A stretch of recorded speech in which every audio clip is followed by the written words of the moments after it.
بسم اللہ الرحمن الرحیم۔ پرانے وقتوں کی بات ہے، ایک ملک پر ایک نیک دل بادشاہ حکومت کرتا تھا۔ بادشاہ سلامت جب بھی کسی مسئلے کا فیصلہ کرتا تو اسلام کے اصولوں اور انصاف کے تقاضوں کو پورا کر کے کرتا تھا۔ وہ بادشاہ نہ صرف انصاف پسند تھا بلکہ وہ اپنی عقل مندی میں بھی اپنی مثال آپ تھا۔ وہ بادشاہ سلامت بہت سی جنگوں میں اپنے غداروں کو اپنی بہترین حکمت عملی کے ذریعے ہی اس طرح شکست دیتا کہ بڑے بڑے جنگجو اس کے سامنے لڑکھڑا جاتے۔ وہ بادشاہ کہتا تھا کہ جو آدمی موت پر یقین رکھتا ہے اور اللہ اس کی پاک سرزمین پر دوسروں کی مدد کے لیے جیتا ہے، اللہ تعالیٰ اس کو کبھی زندگی میں مایوس نہیں ہونے دیتا۔ ایک دن بادشاہ سلامت دربار میں بیٹھا ہوا تھا۔ بادشاہ سلامت کی نظر سامنے پڑی کہ گاؤں کے چند لوگ 4 نوجوانوں کو پکڑ کے لا رہے ہیں۔ تو بادشاہ سلامت نے اپنے وزیر سے پوچھا کہ یہ لوگ کیوں آ رہے ہیں اور ان نوجوانوں کو کیوں پکڑا ہوا ہے؟ وزیر نے جواب دیا، حضور یہ اپنی حجت لے کر آپ کے پاس آ رہے ہیں۔ تو بادشاہ نے کہا، میں ان کی مدد ضرور کروں گا۔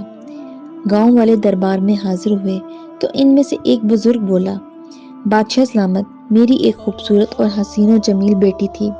گرمی کی وجہ سے وہ ایک نہر کے کنارے نہا رہی تھی۔ یہ آوارہ لڑکے وہاں سے گزرے تو میری بیٹی کو زیادتی کا نشانہ بنا ڈالا اور زیادتی کرنے کے بعد میری بیٹی کو نہر میں پھینک دیا۔ بادشاہ نے بزرگ سے کہا، تم اتنے وثوق سے کیسے کہہ سکتے ہو کہ ان چاروں نے تمہاری بیٹی کو قتل کیا ہے اور ان کے ساتھ زیادتی کی ہے؟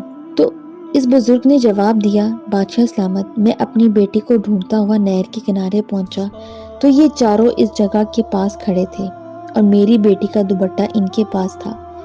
بادشاہ سلامت نے ان چاروں نوجوان سے مخاطب ہوا اور پوچھا، کیا واقعی بزرگ صحیح کہہ رہا ہے؟ تو ان چاروں نے کہا، ہم نے کچھ نہیں کیا، اس بزرگ کو غلط فہمی ہوئی ہے۔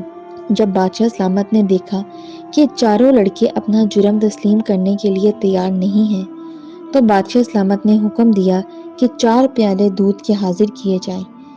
جب دودھ حاضر کیا گیا تو بادشاہ نے چاروں لڑکوں کو اپنے سامنے بٹھا دیا اور کہا کہ ان کو ایک ایک دودھ کا پیالہ دیا جائے۔ اس کے بعد بادشاہ سلامت نے ان چاروں سے مخاطب ہوا اور کہا کہ تم میں سے جو بھی مجرم ہوگا تو جب وہ دودھ پیے گا تو وہ دودھ اس کے معدے میں جا کر زہر بن جائے گا، کیونکہ یہ دودھ ایک بزرگ بابا کا پھونکا ہوا ہے اور وہ زہر اتنا زہریلا زہر بن جائے گا کہ تم دوسرا سانس بھی نہیں لے پاؤ گے۔ چاروں لڑکوں کے چہرے پر پریشانی کے آثار نظر آنے لگے۔ اس کے بعد بادشاہ نے جلاد کو کہا کہ جو لڑکا دودھ پینے میں مذمت کرے اس کی گردن اڑا دو۔ اب ان کے پاس یا تو اب دودھ پینا تھا یا گردن تن سے جدا کرانی تھی۔ جب ان چاروں نے دیکھا کہ ہمارے پاس اب کوئی راستہ نہیں ہے تو ان میں سے 3 نے تو دودھ پی لیا لیکن ایک کے ہاتھ کانپ رہے تھے اور اسی وقت دودھ اس کے ہاتھ سے گر گیا۔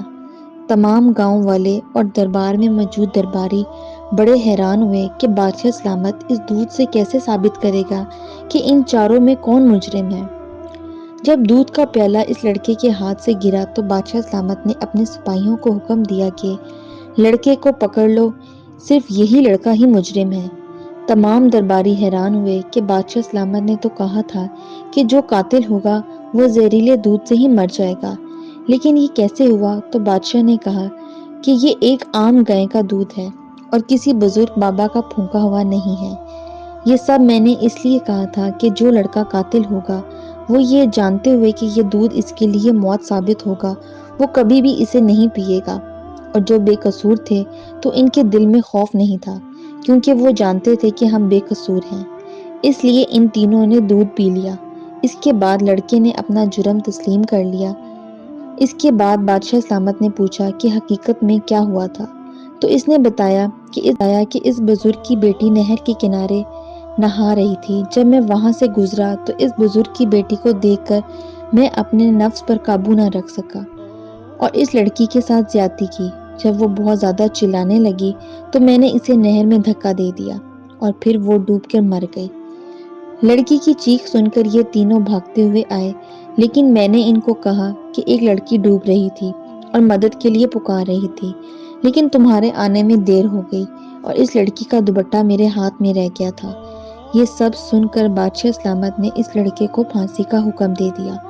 پھر اس کے بعد بزرگ نے کہا، بادشاہ سلامت، جب تک آپ جیسے حاکم اس دنیا میں زندہ ہیں، کوئی بھی غریب غریب نہیں ہے۔